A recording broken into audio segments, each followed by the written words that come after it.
Assalamu alaikum, everyone. We are going to start the conference in just 2 minutes. Please stay with us.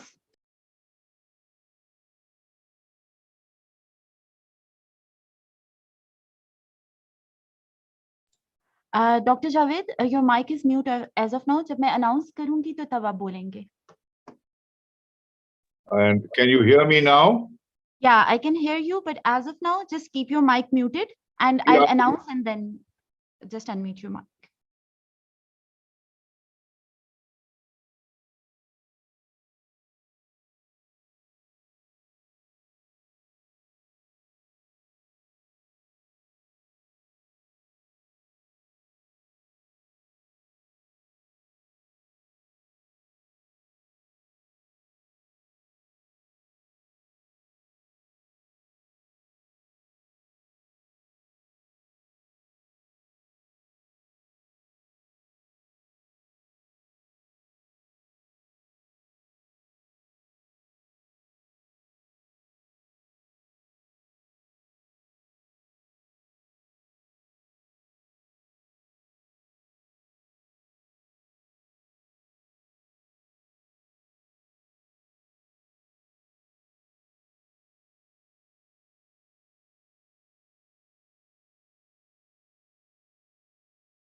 So good morning, all of you. We are officially going to start our international conference on well-being and interdisciplinary perspective. This organization is hosted by School of Social Sciences and Humanities NUST and is co-hosted by NUST Business School and Center of International Peace and Stability NUST in collaboration with Michigan State University.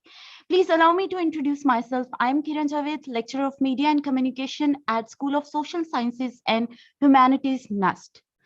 Ladies and gentlemen, living through the pandemic has revealed the need to converge sciences as to better answer the question pertinent to well-being. The proposed conference hence provide the venue for showcasing interdisciplinary research on well-being with a focus on integrated solutions to sustainable development goals. The purpose of this conference is to examine the influence of socio-cultural, organizational, and geopolitical factors on health and well-being. So this session will focus on media, communication, and well-being. For this session, our keynote speaker is Senator retired Mr. Javed Jabbar. Mr. Javed Jabbar has distinctions in various fields of writing, filmmaking, environment, and education. He is public intellectual who makes contributions to leading think tanks, research centers, public forums on a range of diverse subjects. His book, But Prime Minister, which got recently published, topped the rank of Amazon UK. He has been awarded Lifetime Achievement Award twice, once by Pakistan Society of Advertisers and once by Newspaper Society Pakistan. The Human Rights Society of Pakistan has awarded him gold medal for his outstanding public services. He's a former senator and has served in 3 federal cabinets as Minister of Information and Broadcasting and Sciences and Technology. Sir, a very warm welcome to the conference, and I would like to have your input on the topic on the importance of well-being and media and communication. Over to you, sir. Sir, if you can just unmute your mic. Thank you. Yes. Can you hear me now? You can. Bismillah ar-Rahman ar-Rahim. Thank you very much for that gracious introduction. And thank you also for the invitation to participate in this conference with a very unusual theme relating media and communication to well-being. In some ways, you could say the first 2 segments of this formulation are antithetical to well-being. That would be too cynical, perhaps an initial reaction, but it shows the thoughtfulness with which the theme has been chosen. And looking at the way the different subjects have been allotted for the sessions and the distinguished speakers who've been invited, I'm sure this conference will produce something very stimulating and reflective, and therefore compliments to the educational institution that has brought this all together. It is already a distinctive institution, and all the participants, fellow speakers, and faculty. I think it's necessary to begin by reflecting briefly on how we perceive each of those three words: media, communication, and human well-being. When we talk of media, we obviously have to start by assuming that we're talking about the conventional media. But let us pause for a moment to take note of the fact that we are born into a condition of being that is shaped by nature's media. All of nature collectively is or are media. Water is a medium. The air is a medium. Light is a medium. The tree with its beautiful leaves and branches is a medium communicating something about the organic structure of the planet. Every sense that we have, the sense of sight, the sense of speech, the faculty of speech, the ability to hear, the ability to touch and feel, the ability to taste and then smell, all these senses enable us to absorb what nature is communicating to us. So, media is a concept inherent to life itself. That is nature's media, and we are always with it. It's vast, it is immeasurable, just as we look at the sky and we cannot even comprehend fully the end of the universe. It's an infinite distance that we cannot see or comprehend. And yet we know that we are part of this incredible sense of life. And communication flows from that. And if we set that as the total framework of media and communication, human made media, which is what I think is the specific reference by the formulation of this session, media, communication, and well being. Human made media, whether it was cave paintings, whether it was smoke signals, whether it was hieroglyphics, the invention of the alphabet, even sign language, and the gradual evolution of print, as also later of sound and music and rags, the rags of South Asia, transmitted without any written record for hundreds and hundreds of years. A rich oral tradition of human-made media, voice to voice, master to student, to generations on generations, media and communication, human-made media and communication. Then, of course, in the 19th, 20th, and early 21st century, we are witnessing the phenomenal growth of what is conventional media, newspapers, books, cinema, radio, television, and then new media, digital media, the internet, satellites, and so on. So, huge proliferation of human-made media. And how do we classify processes that use media and yet in themselves become media? I refer to augmented reality, artificial intelligence, super artificial intelligence. Do these constitute new forms of media? Or do they in turn obviously use other media? Because every medium depends on another medium in order to communicate. For example, I mean, you cannot have radio without another medium, which is the human voice, or an instrument, a musical instrument, which is also a medium. So every medium needs another medium to convey its content.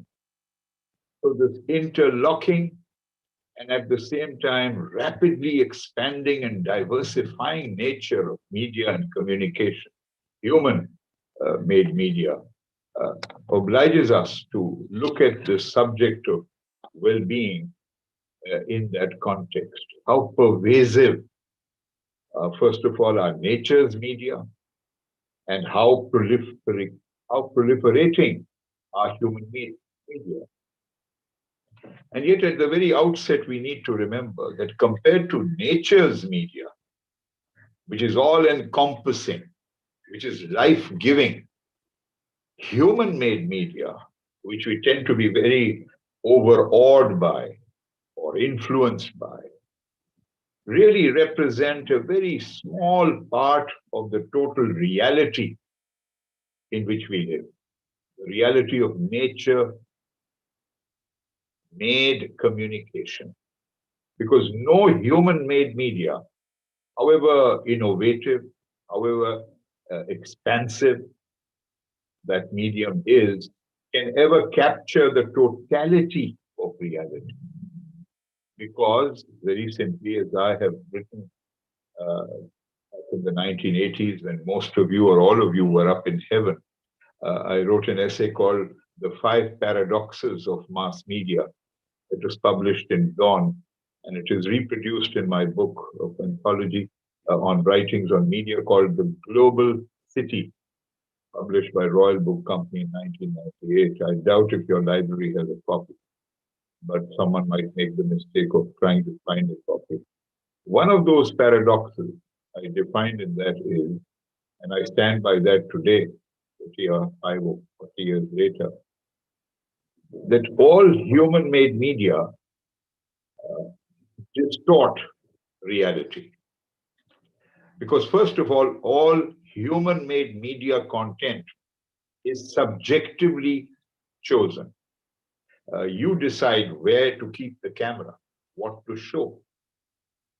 Whoever uses a medium decides how much of, let us say, an essay in a newspaper will appear. You might write 2,000 words. The editor will decide, sorry, I have space for only 1,200 words.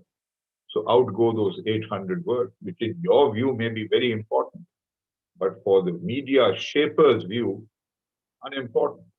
So there is always a subjectivity in what becomes media content, human-made media content. And because it is subjective, it is selective. You choose to show this, you choose not to show that. At this very time, through this device that we are speaking with each other, we are intercommunicating with each other. You cannot see the rest of the room. You can only see my unhandsome, humble face. And unfortunately, I can't see all of you handsome and beautiful faces.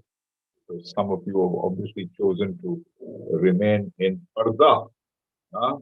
So we are being subjective, we are being selective. And therefore, all human-made media content is suppressive of reality, which does not negate the use of media. I'm not saying that because of these factors, human-made media is not ever reliable. Of course it is. We need it for news, we need it for vital information, we need it for interactive communication. We need to take it with a fairly large pinch of salt and pepper to add to the flavor. And never take human-made media too seriously, except a well-written book.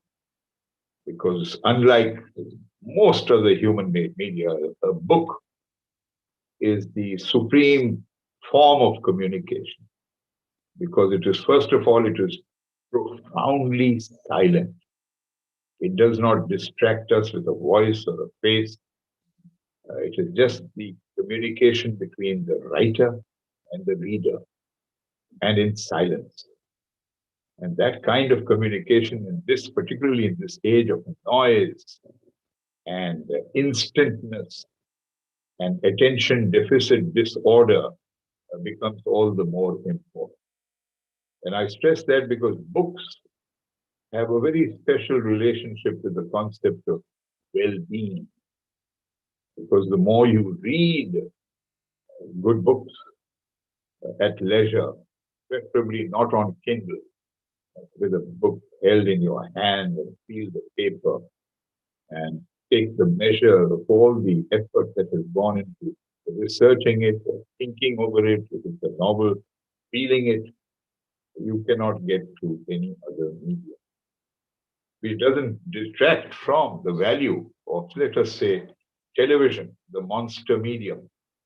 I mean, if you want to feel good about yourself, about nature's media, at the risk of promoting a particular brand, I would urge you to see BBC Earth and listen to David Attenborough narrating one of his great documentaries. And you see the microorganisms of life and the beauty and splendor of the Antarctica or Africa or Asia in ways that have never before been seen by billions of people across the planet. And you get the sense of well-being because you're privileged to be part of this incredible network of life, thousands, millions of species of life, and the human is one part of it. And it is also sobering, to feel good, to be well. I think you also need humility. And the more you look at nature, you are obliged to recondition and reposition the role of the human being, because we have this natural tendency to become arrogant. Tismar Khan hai, build buildings, we fly to the moon, we are sending satellites up to Jupiter and Neptune. And certainly in those respects, we've conquered disease, we are trying to tackle pandemic. And in many ways, we are Tismar Khan.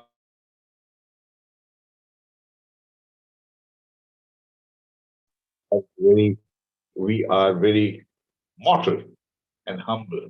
And humility and well-being have a direct nexus.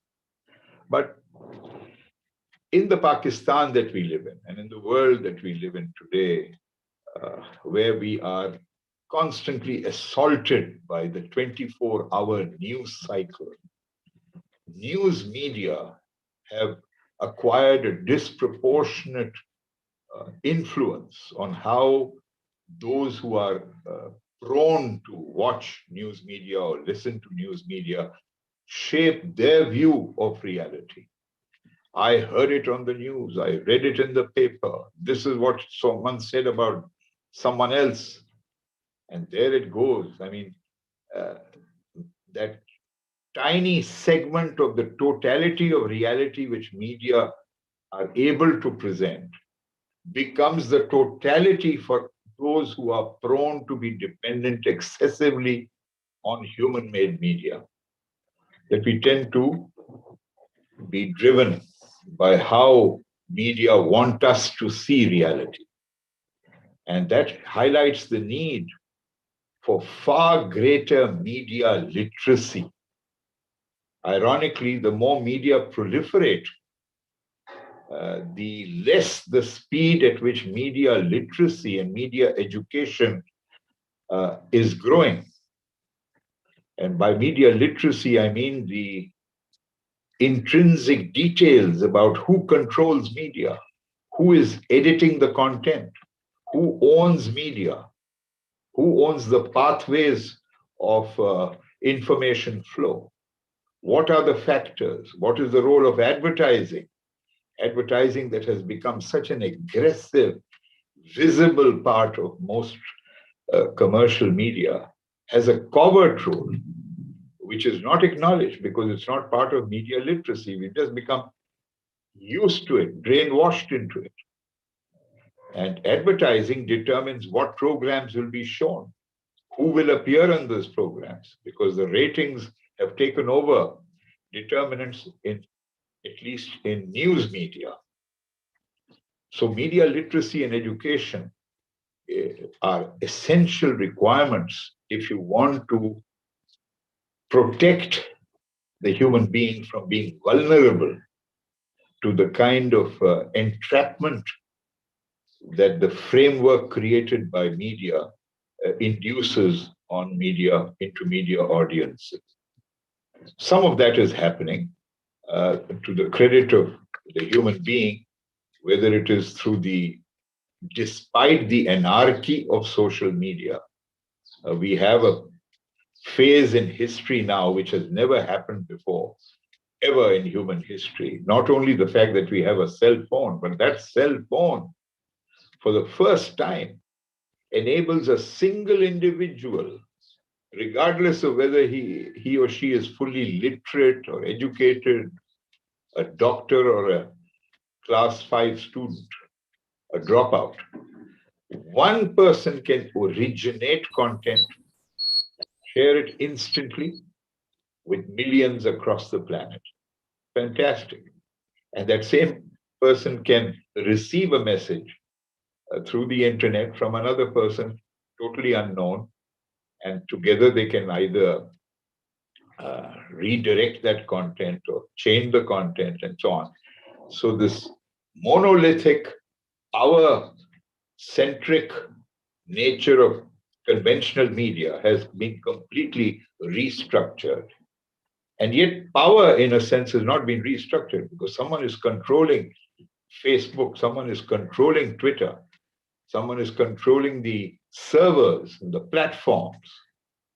So let me conclude by saying that well-being is multifaceted. Well-being cannot so easily be fulfilled or achieved by enhancing access to information. That is one, but not the only part of well-being. Well-being is an elusive condition. It comes from meditating, from rediscovering the inner self virtually every day. And different parts of humanity and Pakistanis find different ways. Some find it through prayer. Some find that in addition to prayer, or as a substitute for prayer, meditation, or simply they throw themselves into work. Under the adage, work is next to worship. Khidmat bhi ibadat ka ek tariqa hai. Well-being comes from all the relationships we have with our intimate ones, with friends, with community, with the country. And it comes above all from what we are willing to do for others, not what the country has done for you and what your family has done for you, but what we are willing to do for others. Humility and going beyond oneself. We are so fortunate to live in this era, the 21st century, and never before have any set of human beings benefited from the kind of media and communication processes that we have instant access to. And we have a wealth of great content, creativity, and excellence being produced, along with a lot of trash and pornography and violence and obscenity. And that compounds the challenge of choice, that every human being has a choice to make. And every teacher and every friend has a duty to help make coherent a better connection, a more purposeful connection between media, communication, and well-being. Thank you for your attention. I'll be continuing to listen to others rather than my own voice. Thank you. Thank you so much, sir, for such an extensive input on media communications and well-being. This was very informative indeed. Thank you so much. So now we are moving to officially towards our conference, and we have in total 6 presenters for this session. Please note that each presenter will be given 15 minutes to present, and I will give a reminder after 10 minutes verbally to wrap the presentation in time. 5 minutes will be allocated to QA session. So the first presenter we have with us is Miss Afifa Anjum from University of Punjab, Lahore, and she is going to present on self-management of mental health concerns through online information seeking in young adults. Afifa, please share your screen and ready your presentation. You have 15 minutes to present.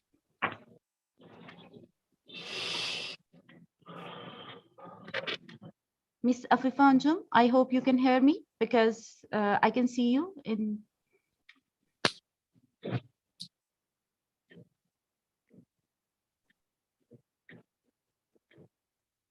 Okay, I guess Afifa is not here. So, okay, she is sharing her screen. I'm going to mute. Can you hear me? Yeah, Afifa, we can hear you. And can you see my screen? Yeah, definitely, we can see your screen. And does it, just a minute. Are the slides moving? Yeah, they are moving. Just start presenting. Okay, thank you. Assalamu alaikum everyone present here in the session. I'm Afifa Anjum from Institute of Applied Psychology, University of the Punjab, Lahore. And the topic of my today presentation is related to young adults' online information seeking behavior and how they do the self-management of their mental health concerns. As we know, the internet has changed the way people learn about and manage their illnesses a lot, specifically in context of physical diseases. We know there's a lots and lots of information available on the internet about the prevalence rate, the symptoms, the possible management options, the possible treatments, the medicines, and their side effects, and all that. And people frequently access this information for knowledge purpose or maybe for the purpose of self-management. And there has been conducted research that shows that a large number of people who use internet, they find that this type of resources are very good, very helpful in getting information and in their self-management. And of course, due to the increasing availability of the internet and the anonymity it offers, these resources are an attractive source of information for those with stigmatized conditions. And we know in our society still many mental health concerns are sort of stigmatized, and people do not want to open up about them and want to stay anonymous. So this type of stigmatization then might result in a delay of getting mental health and support. In that case, it becomes really important that there must be some type of information, authentic information available on the internet that the people might use for their self-management, or at least for getting some type of information that might facilitate them in future towards getting these treatments available around them. This research was basically conducted during the lockdown time in the previous years. So we know during this time, access to online resources was increased dramatically, and people, there was a time when the only type of connection people had with the outer world was through the internet. So the use of this type of information, the health-related information, had dramatically increased.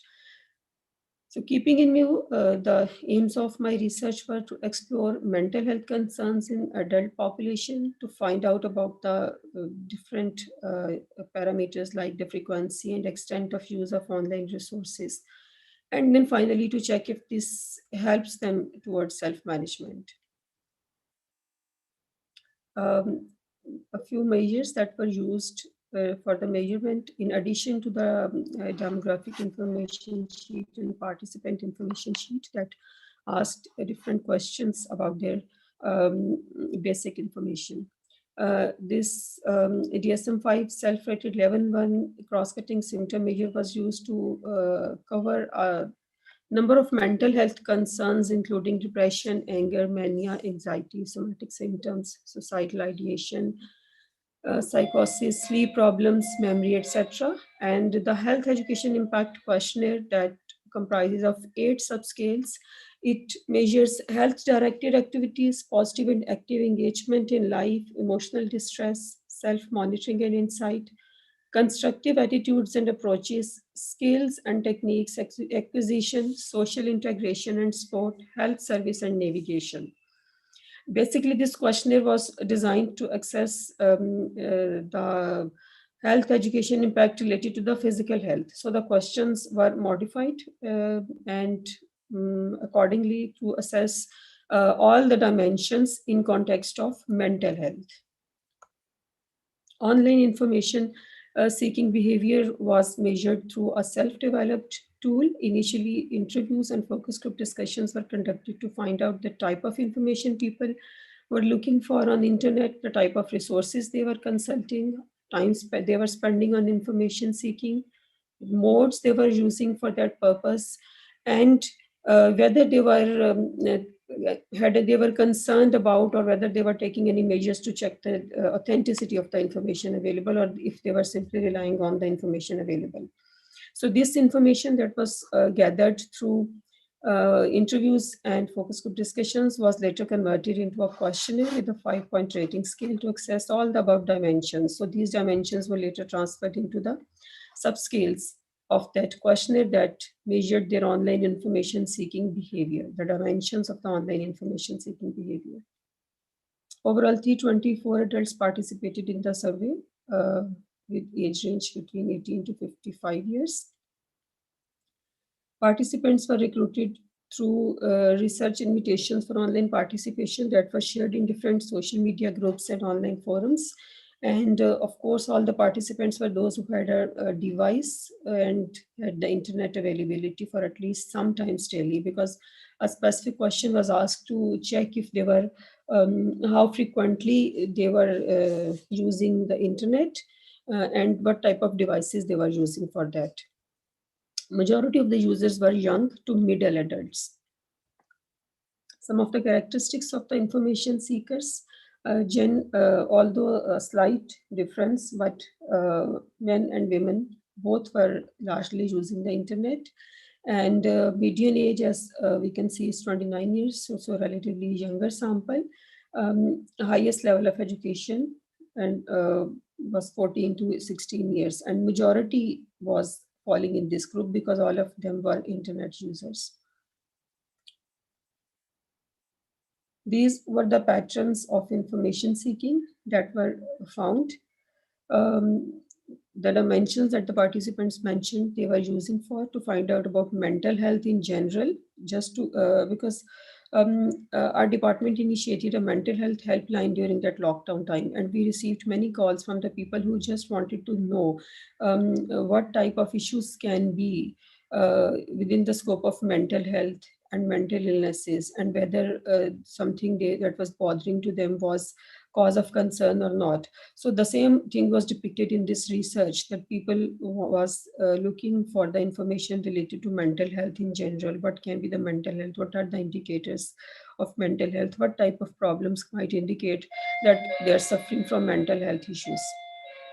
So it helped them to make sense of their experiences, such as the low mood or the inability to experience pleasure, or maybe the symptoms of anxiety, or maybe the lack of initiative to do something, etc. The type of feelings they had at that time. So this type of information seeking helped them to make sense of all of those experiences. They read information about different diagnoses and their prescribed psychiatric medication and their side effects as well. To find out mental health organizations and sport groups, like what type of facilities are being offered in Pakistan, what type of practitioners are there related to the mental health management of the people, how the services are provided, how can they contact the services, how their anonymity will be maintained while using these services, etc. Or what benefits can they get from these services. And finally, they use it to find about the mental health practitioners, including psychiatrists and psychologists. The same way people nowadays can get online bookings or appointments of the doctors. Some of them reported using Facebook and other social networking websites for information seeking. For example, the different Facebook groups that were made for the specific purpose and where the discussions were being carried out about different mental health issues. Only 6% reported reading research journals for scientific information. So a largest part of the information and the majority of the population who are getting access to this type of information is the type of information that is not basically scientifically tested or authentic and is available on the websites that are social media websites or the other websites freely available on the internet, for which we are not sure whether the information available has been verified by someone or not. Majority reported looking for mental health related information at least once in past 6 months. These were the psychological concerns that were reported by the participants on that DSM-5 cross-cutting symptom checklist. We can see most of the time they were reporting anxiety and sleep problems, both in highest frequency. This is gender-wise distribution of psychological concerns. Anxiety and sleep problems that were highest among the overall sample. Here we can see that these are higher in women as compared to men. Anger and aggression was higher in men. Otherwise, all of the concerns were more frequently reported by women. This is the age-wise distribution of psychological concerns. There are very slight differences, like in the age group of 18 to 25 and then 45 and above. In these age groups, the bars are slightly higher as compared to the 26 to 35 and 36 to 45 group. But overall, anxiety, depression, sleep problems are the most highly reported.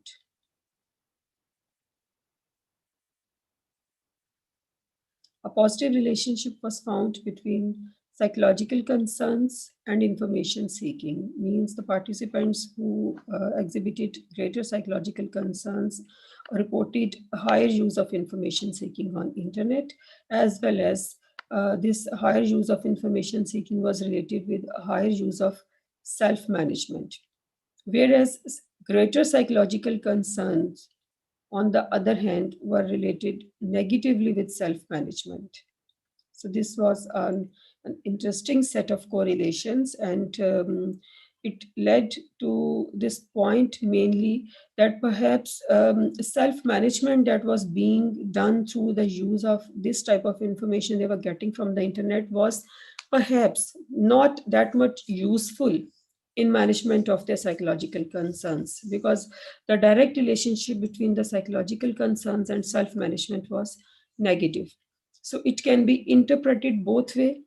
Like we can say those who had higher psychological concerns were trying to self-manage more, or we can say it otherwise, that who are indulging more and more in self-management, perhaps their psychological concerns were even rising because they're not getting proper professional help, or the type of information they are using for self-management, perhaps that information is not that scientifically authentic, not that much actually useful.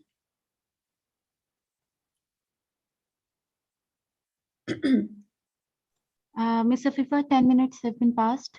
You have 5 minutes to wrap your presentation. Okay, sure. Inshallah, I will do it within the time. So this was an important question that arose, that whether higher self-management means better self-management.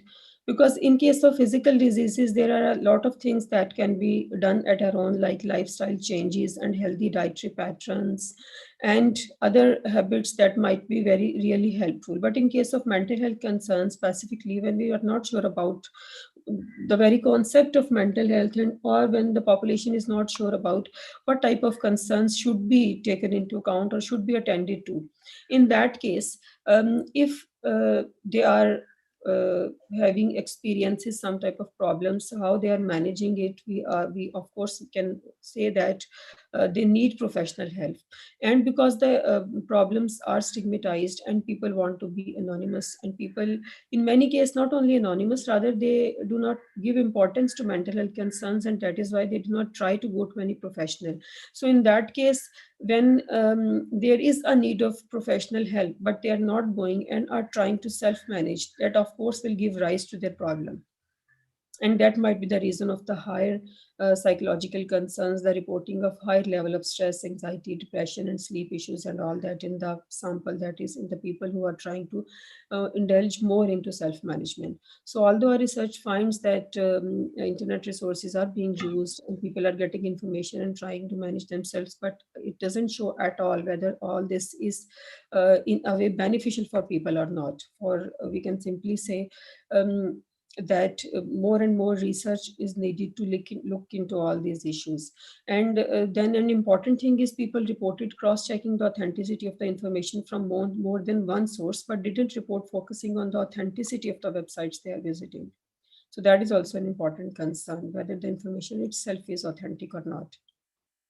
And then finally, do people understand and able to follow the available information? Even if we say that there are few websites that are providing authentic information, whether people can understand and follow it the same way, because the mental health related information is not that much, we can say, simple or easy to follow as the instructions for taking any medication for physical diseases, like you can simply take it once or twice daily. It's not like that. Similarly, this self-management generally recommended as good or better can be an alternative to professional services. That is also a question that should be addressed, that if you're offering this type of information on internet for self-management, can it be a replacement of the professional services? Does it discourage people from consulting the professionals in person? So it can be in that way, you can say, might be somewhat even detrimental to their mental health, because if they are too much relying on that, they are not going to any professional or consultant. Or does it create greater stress or anxiety, because we do not know people how people are interpreting it? They might be like over-diagnosing themselves with this type of information, because we have a tendency to generally relate to this type of feelings of general stress and anxiety to with the clinical stress and anxiety. So a lot of questions, basically this research rose more questions than it answered that we proposed in the beginning. Basically we need to focus on, and we need to work on the type of information available on the internet and all the mechanism around it, that how it is being used by the people and to which extent this is really useful or helpful in mental health and well-being of our general population. Thank you so much. Thank you so much, Ms. Afifa, for your presentation. Okay, so if anyone is having any question, you can ask the question or you can write the question in the chat box as well. So if anyone is having any questions, please do ask the questions.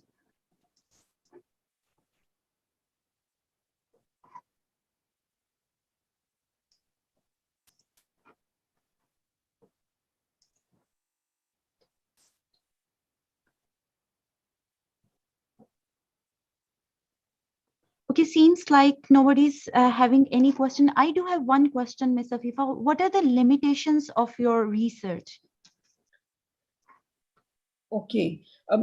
First thing I would say that all the questions that I have mentioned at the end are all the major limitations of the research. Like I said, as I said earlier, the research has given rise to more questions than it has answered anything. Like it has brought to the findings to me that I myself would say that cannot be beneficial in any way unless we explore more. But coming to the methodology, a major thing was that because we contacted people during the lockdown time when the pandemic was going on, and of course that time was of a little bit rise in symptoms of the people, or many people were suffering some of the issues that were temporary in nature that would have, I'm sure, gone away when they came back, returned to the normal life. So many of the participants of the research who were using that type of information at that given time might be fine perfectly fine later when they came back to normal life. So we can say this was a special time, a special type of sample. This research should be replicated under normal circumstances to check if really those the psychological concerns that were negatively related to self-management, all that these relationships cannot be confirmed unless we repeat it in normal timings. Okay, thank you very much, Ms. Afifa. Thank you for your presentation. We'll now move towards another presentation. Thank you so much. Thank you. So our next presenter is Dr. Hilal Fatma from UPM Malaysia, and Dr. Hilal is going to present on the role of sexual harassment news exposure to cultivate knowledge, attitude, and behavior among Pakistani students. Dr. Hilal is going to present. Please share your screen, Dr. Hilal, and if you can hear me, just do let me know.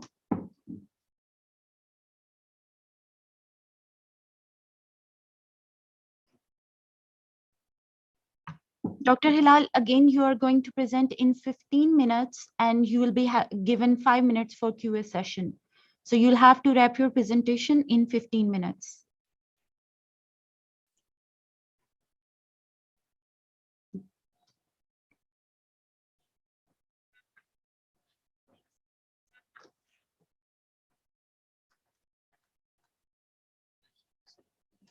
Okay, seems like Dr. Hilal is not here with us, although she is present, but maybe there is some technical difficulty. So our next presenter is Miss Mariam Hussain. Miss Mariam Hussain, can you hear me?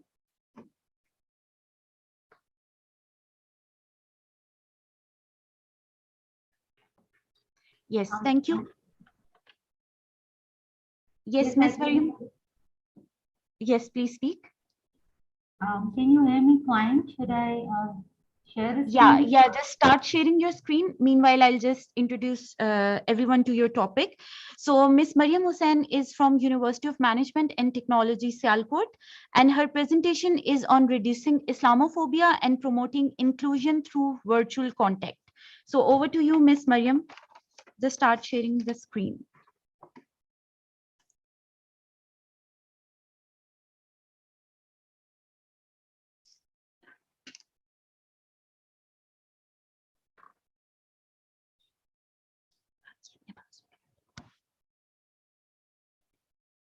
We can see your screen, Miss Mariam. We can see your screen.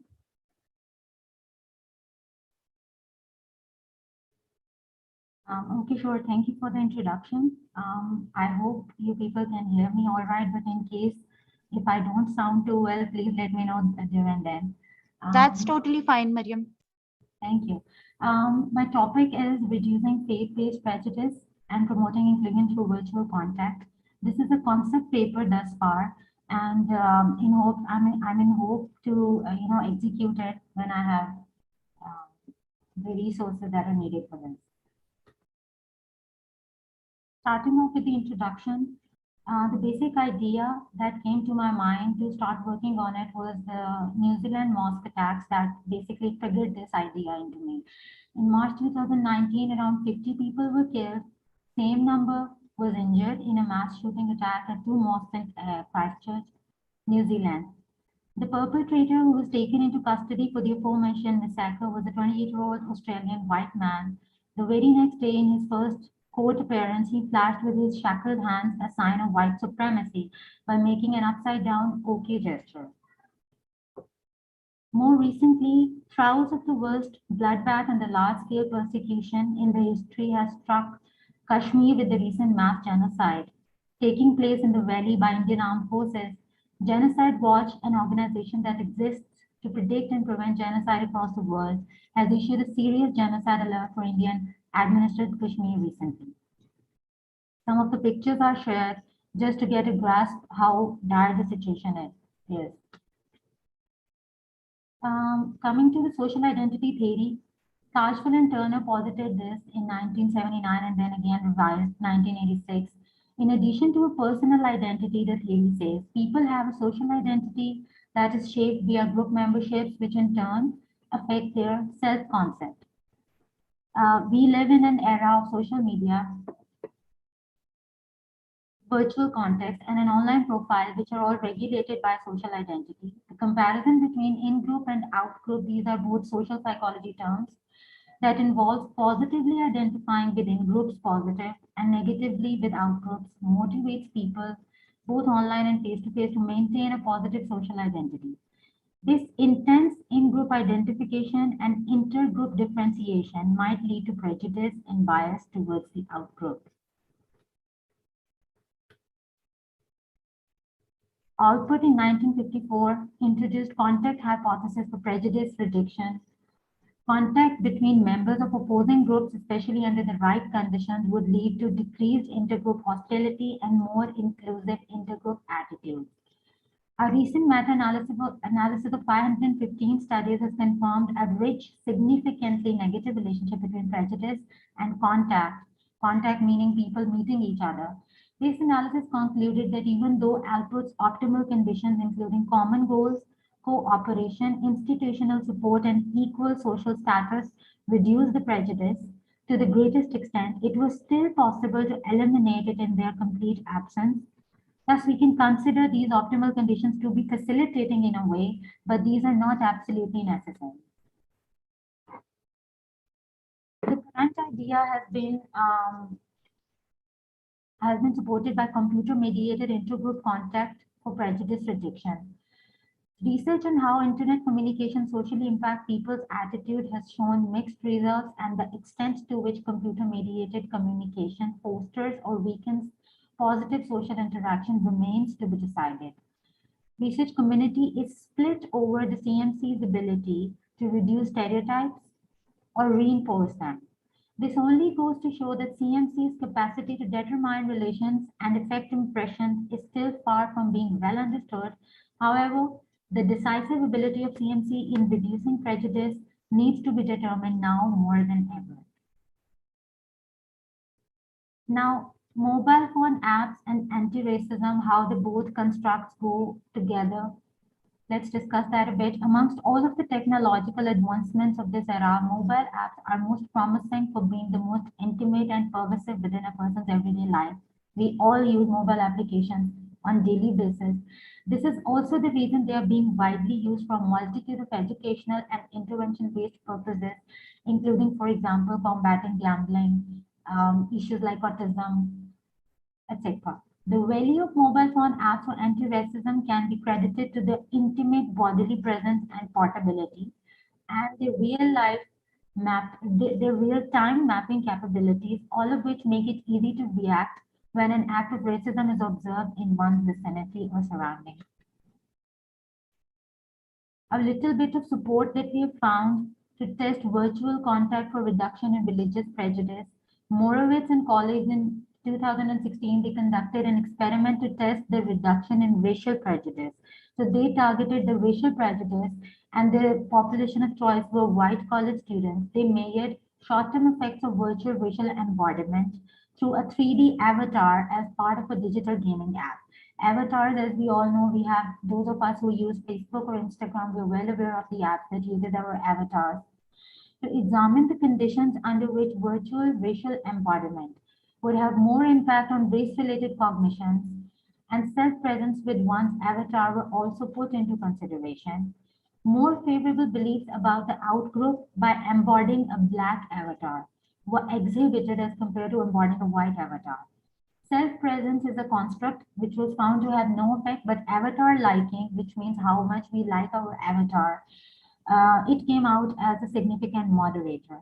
The same study suggested how digital play and virtual embodiment can be used to improve intergroup relations in multiple other cultural contexts, such as religion, sexuality, and nationality. Since covering all of these contexts together is beyond the capacity of a single study, the present research is aimed at doing it in the context of religion only. The rationale, let's discuss that a bit. Numerous instances of faith-based prejudice against Muslims, also known as Islamophobia, leading to mass killings, and fascistic beliefs of some governments resulting in genocide around the world have taken place in the last year or beyond that alone. Social psychologists have been vehemently introducing interventions to fight race, sexuality, and gender-based prejudice.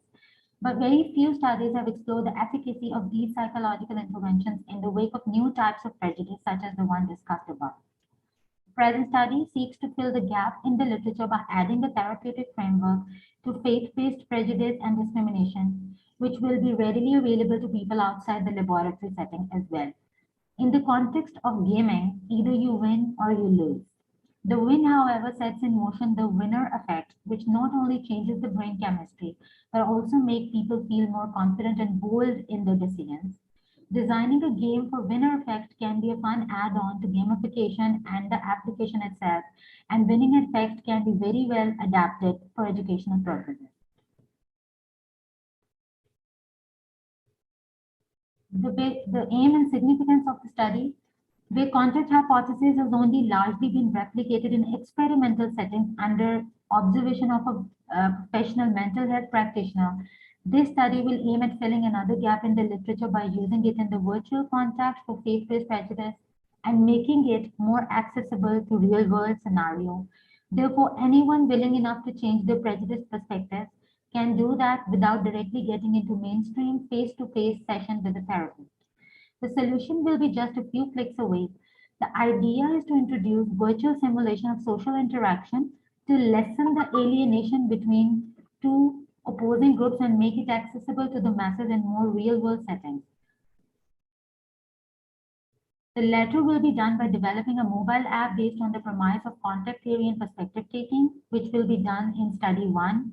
The details about scenarios to be added in the app and how to virtually implement the technique will be explained in detail to the app developer by a qualified clinical psychologist. In study 2, the efficacy of the mobile app will be measured at 3 levels on 3 different groups. Number 1 would be customizing avatars to look like the self-virtual embodiment of the self and introducing positive virtual intergroup contact. Second setting would be perspective taking from the viewpoint of the non-dominant group, and number 3 would be both level 1 and 2 on the same group administration immediately after and a 3-month follow-up. Some of the research questions that this study will address,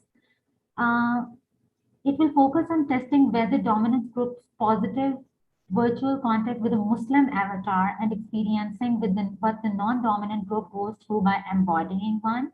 Using a mobile gaming app might be useful in reducing discrimination and increase support for ethnic minorities. Second would be whether contact hypothesis by Gordon Allport still works if it was introduced virtually and not in person.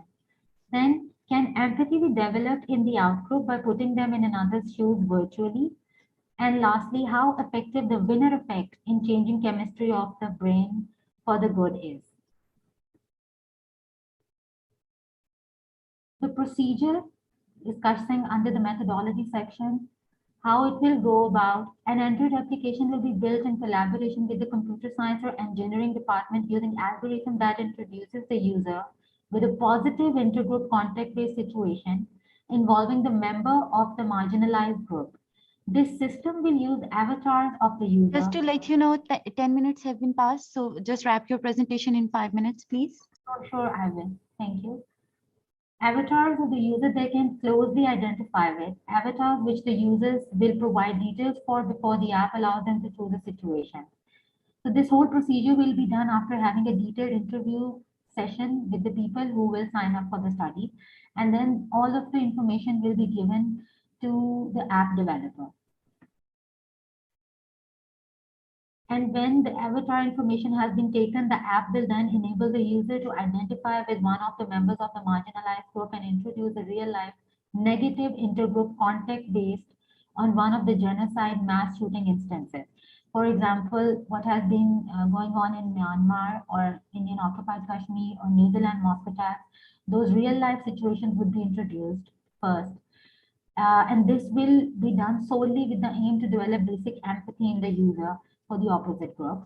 The app will then take the participant in the already fed scenario of positive intergroup contact, just to test the contact hypothesis by Allport, which we have hypothesized that it will reduce the prejudice, thoughts, and beliefs.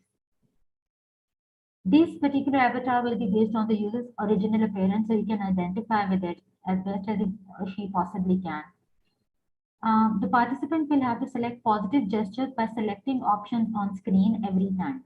The participant, this is how the winner effect will come into effect. The participant will be declared winner if they successfully complete the winning situation, hence the winner effect.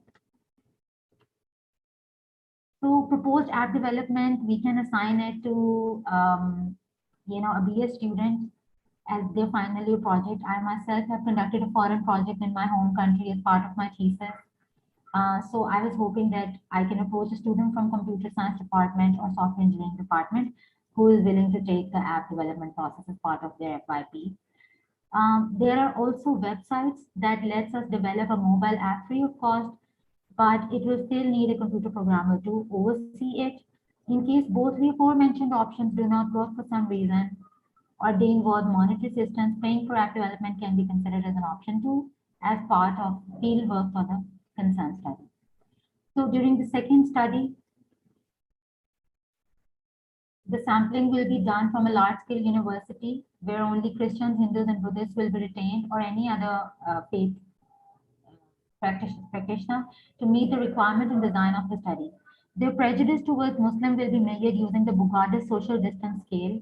The self-presence in the avatar will be measured using the Moravit self-presence scale. Items, you can have a look at those items. Samples will be divided into 3 different groups and 3 situation-based, which we have already discussed, I guess. And for the statistical analysis, ANOVA with repeated measures will be used to test immediate and 3-month follow-up. Turkey HSD would be a post or comparison, and then moderation analysis will also be done to test the effect of self-presence in situation. Additionally, paired samples t-test can be done for situation 3 to test results after ruling out inter-subject variability. In conclusion, the study is of direct relevance to the potential consequences of Islamophobia and fascism. It explores the cataclysmic emergency caused by the faith-based prejudice and goes into developing remedial measures to combat it. These measures can be directly accessed by the masses of the affected geopolitical area via gadgets largely used by the inhabitants. The research will confront unwarranted faith-based prejudice and will simultaneously be responsible in developing ethnic sensitivity and tolerance. So lastly, how the results will be disseminated. These can be published both in the form of article and reports for immediate stakeholders. Copies of the report will also be disseminated amongst NGOs already working to combat the issue. We can now also contact bloggers and influencers to run awareness campaign and acquaint their followers first with the direness of the issue, and then with the utility of the mobile app as a remedial measure. Thank you for lending me your ears. Thank you so much, Mariam, for your proposal, presentation of your proposal. So if anyone is having any question regarding this research proposal, they can ask the questions. You can write the question in the chat box as well if you want to.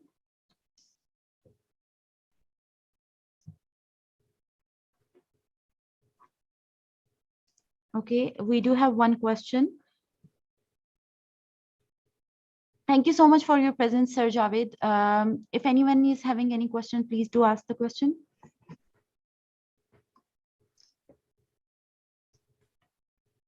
Okay, so I do have one question, Mariam. How you are going to measure empathy regarding ethnic minorities, as you mentioned in your proposal? How you are going to measure the empathy?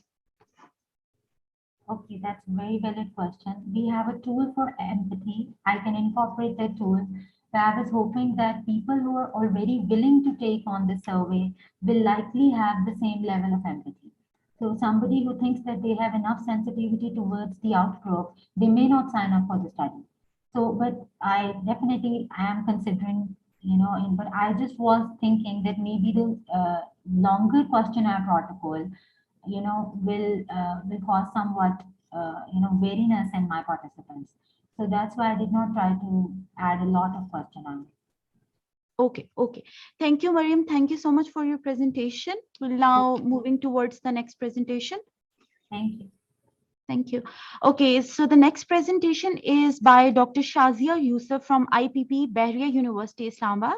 She will present on clothing proximity and self-consciousness among bloggers and actors, a comparative study. Ms. Shazia, are you there? Thank you so much for sharing the screen. Yes. You can start presenting. Now you have 15 minutes to present and 5 minutes for question. Okay, thank you very much, ma'am. Bismillah Rahman Rahim. Assalamu alaikum, everyone. My topic of presentation is clothing proximity and self-consciousness among bloggers and actors, a comparative study. It's by Namira Mahmood, who is the alumni of Professional Psychology Department, Bahria University, Islamabad campus, and me, Dr. Shazia Yusuf, Assistant Professor, Professional Psychology Department, Bahria University, Islamabad. If we look at the today's time period, the media is an effective tool of communication. Media is providing us with the numerous messages, and these messages are actually affecting our mindset, and these are also changing our mindset. People who are in the limelight, they're always keenly observed and followed by the general public. People used to associate with them, people used to really wanted to be related with them, and with that particular relationship they are following certain trends which are being followed by these media personals. So media personals, actor, actresses, and bloggers, the social networking applications, they are the image of perfection and standard. People used to relate with them, and people are following their standards, unique in their own way and personal preferences, and is influenced in varying degree, either consciously or unconsciously. Clothing for the impression management and the self consciousness is highlighted by many of the researches which has been conducted in the latest even time period, and even in the, if we look at the literature, it has been providing us with the evidences which are of the 20s also, and which are of the latest time period. So, if we look at the theoretical background, self-determination theory is very well explaining this concept that in the individual, there's a three basic needs and their basic desires, which are basically competence, autonomy, and relatedness. People really wanted to be competent in their life, in every area of their life. So, in order to show the competent, they are basically covering every area of their life, because this competence, this sense of competency is giving them a very positive feelings. Then we have the autonomy. Autonomy is basically linked with the decision making, and the individual is basically feeling that he is autonomous. He is basically having that power and that intellect with him or herself, that he can take the decision about him or herself. Then there's a relatedness. Relatedness is basically linked with the connectivity, that people used to connect, and they really wanted to get connected with those who are having the high values and standard. Then we have the quality of life theory. Quality of life theory is basically explaining the concept that person's feeling of well-being is shaped by his or her level of satisfaction with life troubles and concerns, which are recognized as being psychologically close to the self, and they are basically associating this quality with their life. And then self-regulation. Self-regulation model is basically explaining that the people are trying to regulate themselves in the different manners. Then we have the rationale of the study. As we know that it's in the latest trend that TV programs are there, morning shows are there, social media is there, fashion trends are there, and they are providing the people, and they are basically bombardment of messages are there in the social media and in the fashion world and in the TV shows as well. And the morning show trends are basically providing us with the so many and millions of the messages which are sometimes consciously affecting us and sometimes unconsciously affecting us. Social anxiety and inferiorities are there, that people use to connect and relate with the personalities which are over there in the limelight. So they feel superior and overconfident when they get connected, and they associate with those people who are actually having that standard. Unfair means to achieve those standards are also there, and they people are trying to gain the appreciation and the appraisal. Electronic world is a world which is full of the positivity and also the negativity as well. It is providing us the people with the standards and with the other measures as well. Comparison is happening between the people, either sometime consciously and sometime unconsciously. Latest trends, styling tips, design through new campaigns, and create the theme productions are there. And then we have the clothing depending upon the events or the situations and the profession. As we see that the people who are in the limelight, specifically in the fashion world and in the TV media, and actor, actresses, and the blogger, they are basically designing the different dresses, and sometimes they are actually taking the facility of the designers and to design the very different sort of dress for the different occasions. Either that can be the fashion show, and that can be the any TV program, or maybe that can be the any sort of a award show as well. So different dressing for the different occasions and the events. methodology, the research objective to explore the differences on clothing proximity and self-consciousness among bloggers and actors.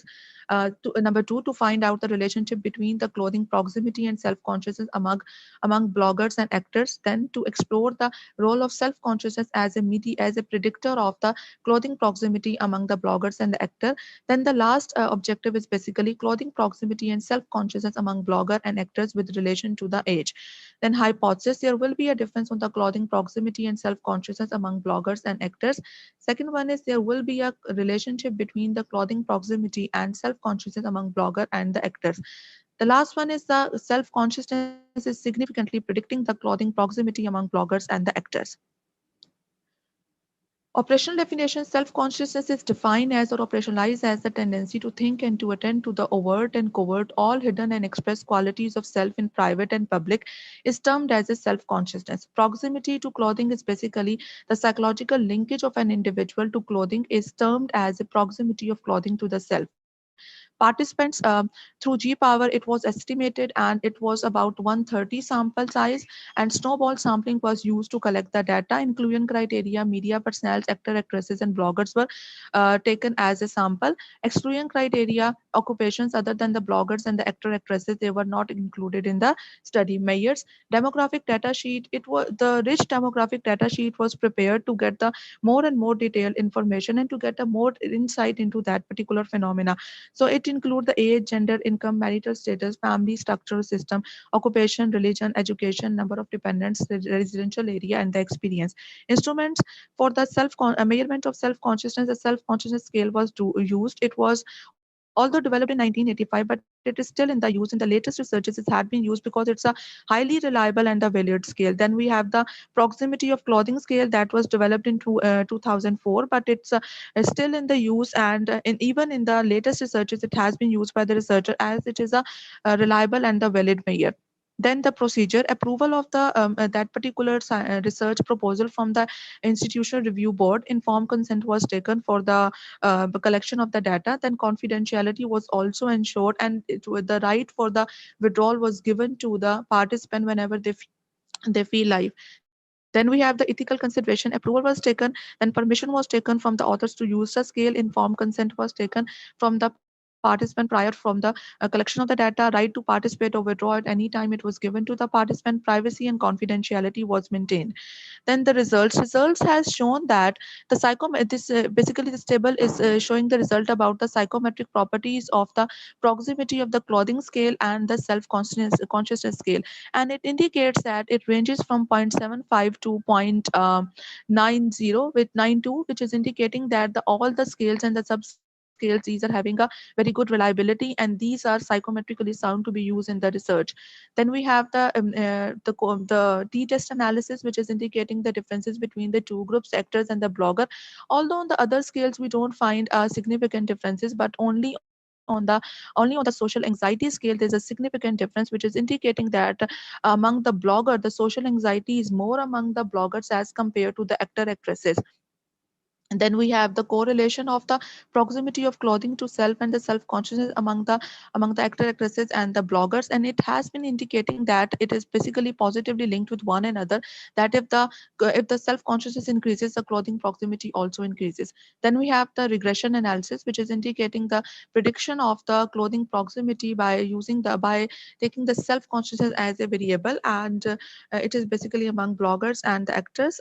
It is indicating that basically the self consciousness is significantly predicting the clothing proximity among actor actresses and the blogger. Then relationship or correlation between the self consciousness and the clothing proximity among actor actresses and the blogger, and it is clearly indicating that the social, if you look at the self consciousness, social anxiety is negatively correlated with the age, and it is indicating that as the age increases the social anxiety decreases. And if you look at the clothing proximity, it is basically indicating that the proximity of clothing to the self and clothing in relation to the self as a structure is basically increasing with the growing age.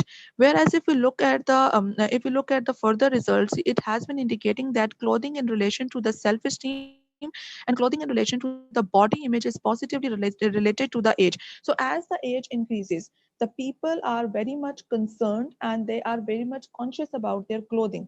So basically, it is indicating that the clothing is something which is very much linked with the self-consciousness, and there's a positive linkage between the self-consciousness with the clothing.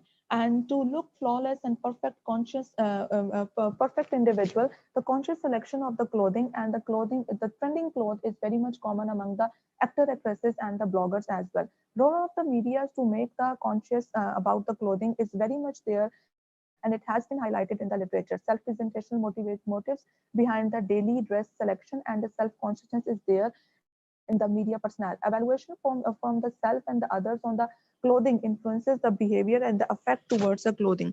And it is basically also indicating that people relate with the self-esteem when they are basically highlighted as a having a good dressing sense. Psychological effect, feels, functions, and things, and the impact. It basically impact the confidence, and the present day trends of clothing relate to the closeness with the clothing, and people are very much linked with their clothing when they are into the limelight. If we look at the implication of the study, insight in the it is basically providing the insight in the life of the people who are considered as a role model for some people and being followed by many of the common masses. Also provide the insight about the self-consciousness of people from the media. It helps the government and the authority people to use the people from these professions to send the moral and the ethical messages to change the mindset of the people. The limitation of the study is that large sample should be taken for the generalizability purpose. The sample was not that much large that we can go for the generalizability of it, and then only educated people was taken. We can go for the uneducated people and check out that what sort of a result we will get when we are taking the uneducated people. Recommendation of the for the future study, sample that is more representative of the entire behavior, and then different occupations can be taken and checked out that which is having the more linkage with the self-consciousness and the clothing proximity. Other predicting variables of the study can be studied. Lower education and belonging to the other different socioeconomic status can be checked out, and different age groups can be taken in order to have the more clearer view about these particular variables. Qualitative researches can be conducted for the more in-depth insight into that particular phenomena. Thank you very much. Thank you so much, Ms. Shazia, for your presentation. So if anyone is having any question, please do ask the question.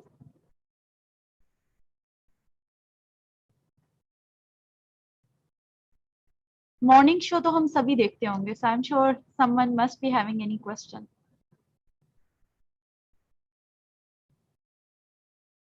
Okay, I do have one question, and that is, how did you measure, your individuals for snowball sampling? Like, आपके sample में जो individuals थे, how did you measure them? How did you identify them, basically? It's a very interesting question, ma'am. It was, firstly, it's very difficult to approach the people who are in the limelight. Sometimes they get very conscious about that, what we are trying to measure and what we are trying to actually get how we are trying to get the information. We started up with the one reference, and then with the snowball sampling, we with that reference, we get to know about the another person and then the another person. Although it took time to get data or to gather the information from them, and first we have to take them into the confidence, and then we provide them the information that this is only for the research purpose and we will not be revealing their identity. So we started with the one reference and then we move towards to the other people from Was it that not profession. convenient sampling? No, ma'am, it was a snowball because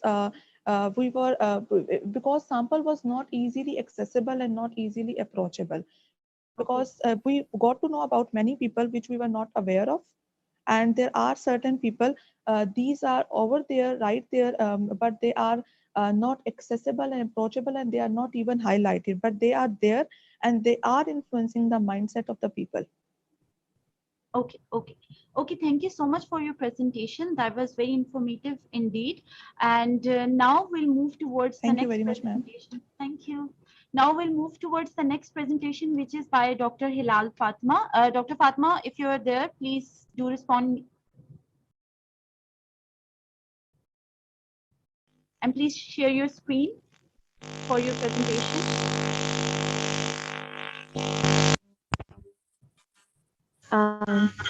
Can you hear me? Yeah, I can hear you. Let me introduce your presentation. Meanwhile, you can just share the screen. So Dr. Fatma is going to present on news exposure to cultivate knowledge, attitude, and behavior among Pakistani students. She's from UPM, Malaysia. Dr. Fatma, there is so much noise behind you. So if you can just check your mic. Thank you.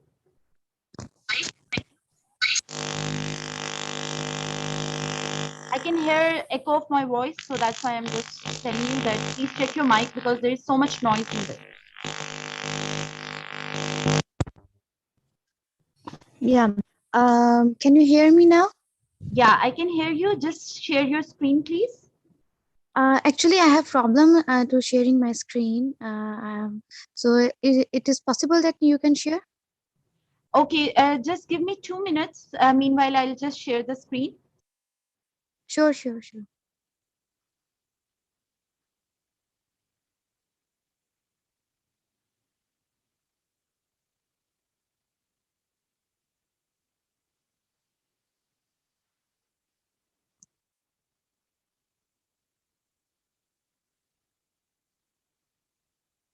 Dr. Fatma, we're just arranging your presentation. Meanwhile, what you can do is just try sharing your screen. You can see the share screen button on your screen. And if you'll just press that, you will be able to share your screen. Okay. I do have your presentation, but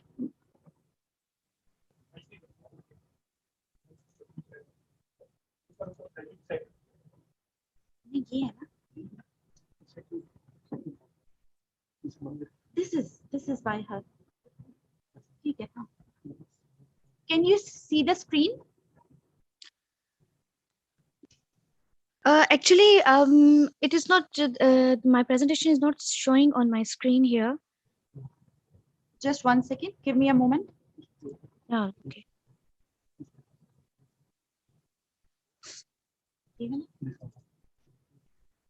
Hello, Fatma. वो वाली इन्हीं की थी presentation. वो इन्हीं की है, सिर्फ मुझे ये बता दें.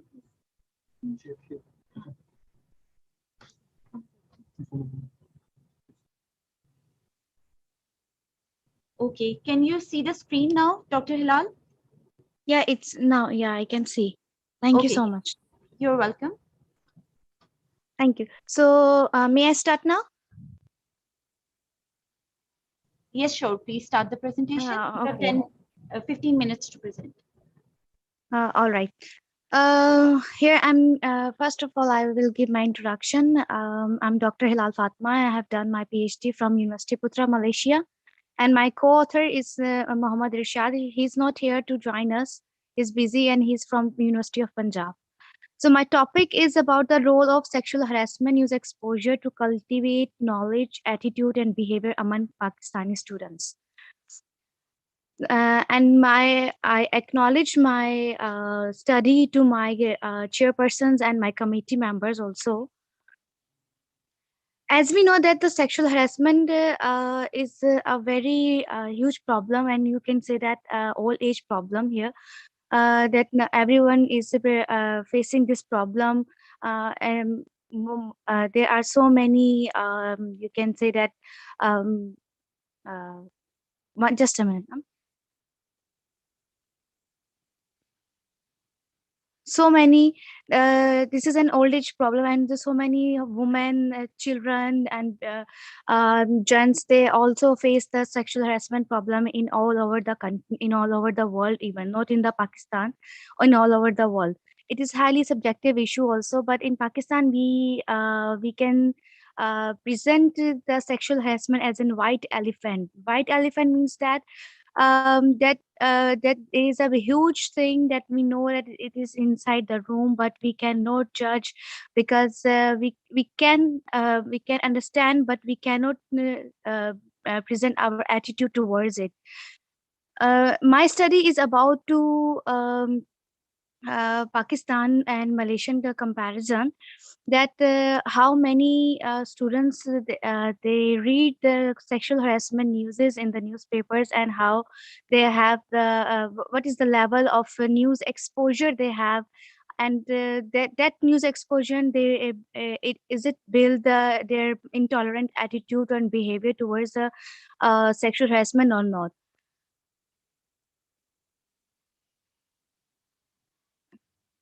So this is my conceptual framework. If you see that in the conceptual framework, my independent variable was sexual harassment news exposure, sexual harassment knowledge, and dependent variables were intolerant attitude and propensity to act against sexual harassment.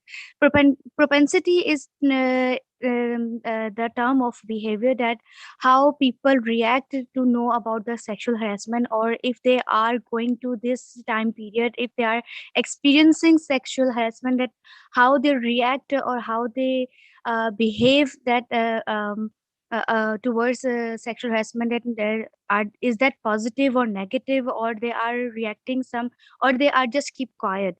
In our culture, basically, mostly we do this thing that we mostly keep quiet and just ignore this problem, although it is a big problem in all over the world, and Pakistan also, and it is getting high day by day. The ratio is very getting high.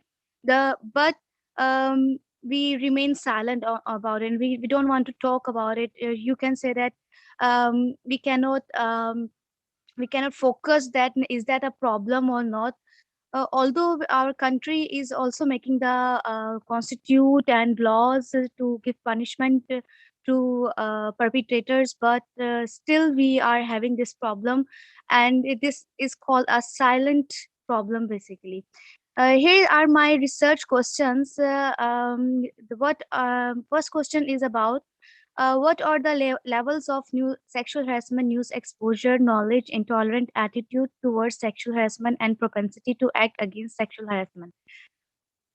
Number two is what is the relationship among the sexual harassment news exposure and sexual harassment knowledge, intolerant attitude towards sexual harassment, and propensity to act against sexual harassment?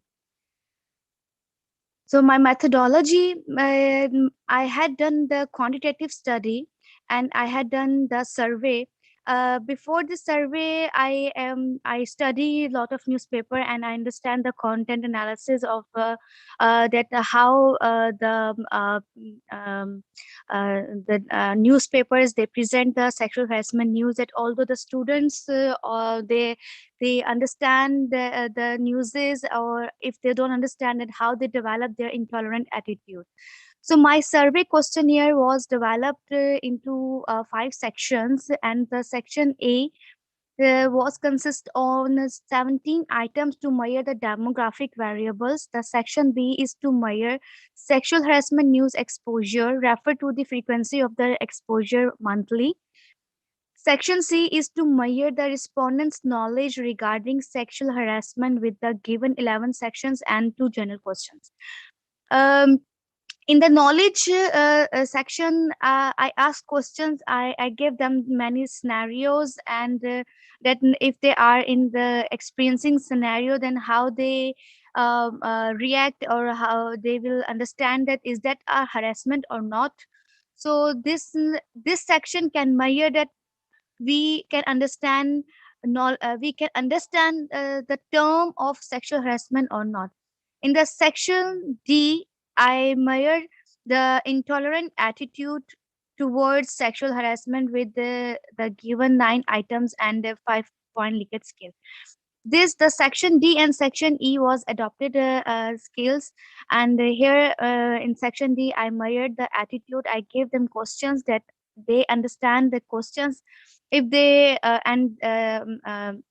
they point highly, then it's mean that they have the intolerant attitude, and if they have the low point scale, it's mean that they have the tolerant attitude. The section E is to measure propensity to act against sexual harassment with the given 12 5-point Likert scale items. Here in this section, I measured that that how people react means that if someone or his friend or his family member or his relative or colleague, anyone is experiencing sexual harassment, and he just say that I am experiencing this, that how you react, how you say that, do you recommend them to go and go to report, or you can recommend them to keep silent, or you just recommend that do whatever you want to do, just cry or something like that, just don't go outside? Because these comments are very common in our culture and in our society, that people focusing or focused on this behavior, and they don't react even. So in this scale, in this section, to measure the behavior, I ask question that how they react, that if someone is telling them that I am being harassed, or you are, if going to this procedure, then what you will do.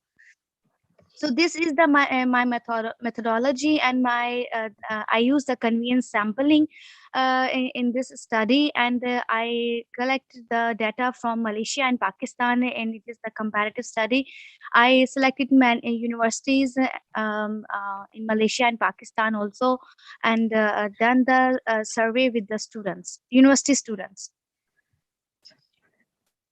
The response rate of my survey was 98%, although it is very good, but because the previous studies, they showed that the sexual harassment surveys, the response rate was very low, because was moderate sometime and sometime low, because they think that this is not a topic to speak, or this is not a topic to share their experiences.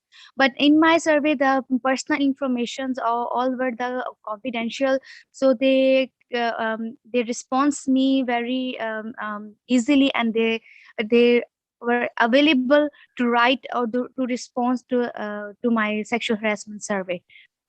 After the data screening and item factor loading and skill reliability, I was able to hello, can you hear me?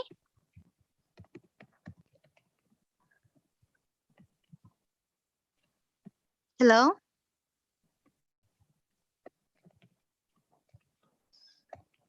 So I was able to manage the results. According to my first question, um, the levels of news exposure, sexual harassment, knowledge, intolerant attitude towards sexual harassment, and propensity to against sexual harassment. In this, if you see my slides, that the levels were moderate in Pakistan and Malaysia also. Um, it shows that Pakistani and Malaysian people, they mostly they understand sexual harassment, but their behavior and their attitude is not too much high, that they are so much intolerant. No, sometimes they also tolerant, and sometimes they also bear harassment and just keep silent. So this is the level that they read harassment news, they understand harassment news, they understand how to react, how to understand everything, but they keep silent sometimes, and sometimes they report. So the results shows that they have the moderate level of understanding and the attitude and behavior. After measuring the levels of my variables, I test the regression analysis to my variables. Here, if you see my table, there are variables of male and sexual harassment experience. They were the dummy variables, and exposure, knowledge, and attitude and behavior, they were the my independent and uh, dependent variables also. So I run the regression analysis, and here I got the R-square values for 0.074, 0.081, and 0.11.5. Here the R-square values are low, and it shows that the relationship between them is not quite high. The overall the R-square values in all over the models is not too high. It shows as 7.4, 8.1, and 11.5% variance. Although these values were not high, but they were above zero, which explain that the power of the model, and you can say that it the power of understanding also.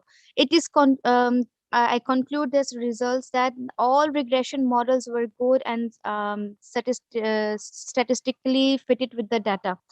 I concluded my results here that sexual harassment is not a norm in Pakistan and Malaysian society, and then they just understand because the media is giving coverage, and media all here I will quote the words of our speaker that Mr. Javed, he said that media content is very important here. So the media is giving coverage to sexual harassment incidents and reports and newses, but how they present it, it matters a lot, that because if someone have exposure to understand the sexual harassment news is, so they need to understand, they need to get some knowledge. But if media is not giving knowledge, media is just hype, creating the hype, then the students or the public or and in the society, everyone, they will not get the knowledge, and if they don't have the knowledge, they will not get the understanding, and they cannot develop the intolerant attitude towards it, and it cannot react even.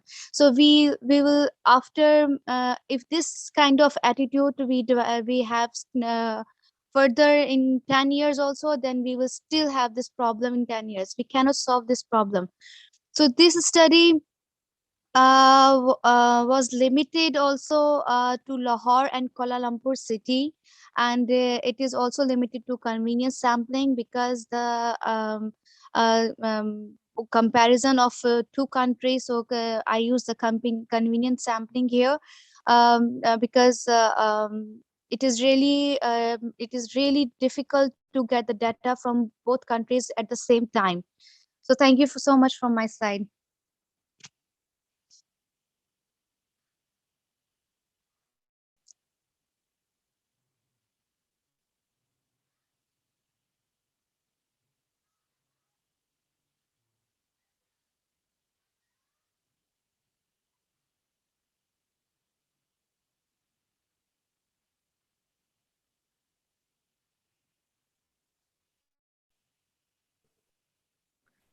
Thank you very Hello? much, Dr. Hilal.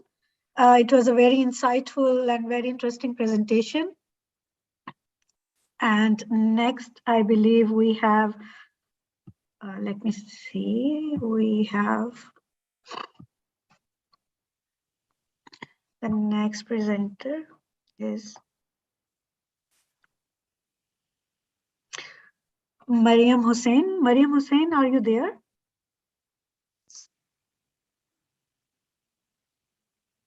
I can see you. Yes, yes, yes. Assalamualaikum, Ms. Najma. I have already presented in place of another presenter initially. Sorry, your voice is not very clear. I'm saying, Ms. Najma, that I have already presented in the place of another presenter earlier. Okay, sorry. Actually, my phone, the computer just got shut down and I missed your presentation. Okay, so now we are done with Dania Sohail. Has Dania Sohail presented? Dania Sohail is not here, but we cannot see Dania Sohail. I believe Shazia Yusuf has also, I think, presented.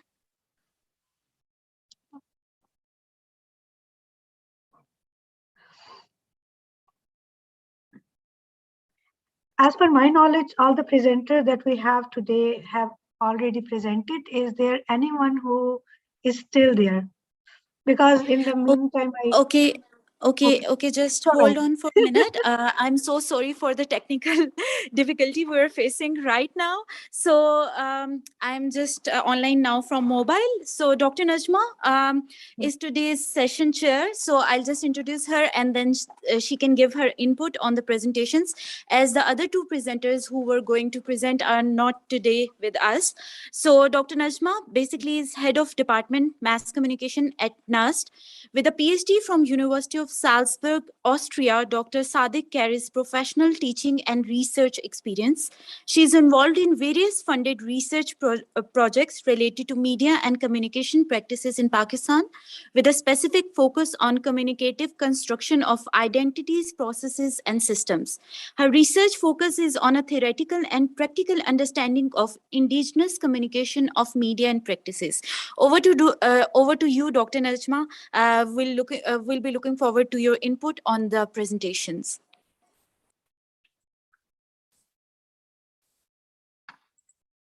Screen, I don't know, somehow, I'm really sorry, I cannot see my Zoom screen. I'm just trying to figure out where has it disappeared. I can hear you, but I cannot see. Yeah, same is the case with us. I guess it is just a technical error. So just take your time for 1 or 2 minutes and try connecting again. Okay, I'll just sign out and then sign in again. I'll just quit the Zoom and then I will rejoin. Meanwhile, we have a student who is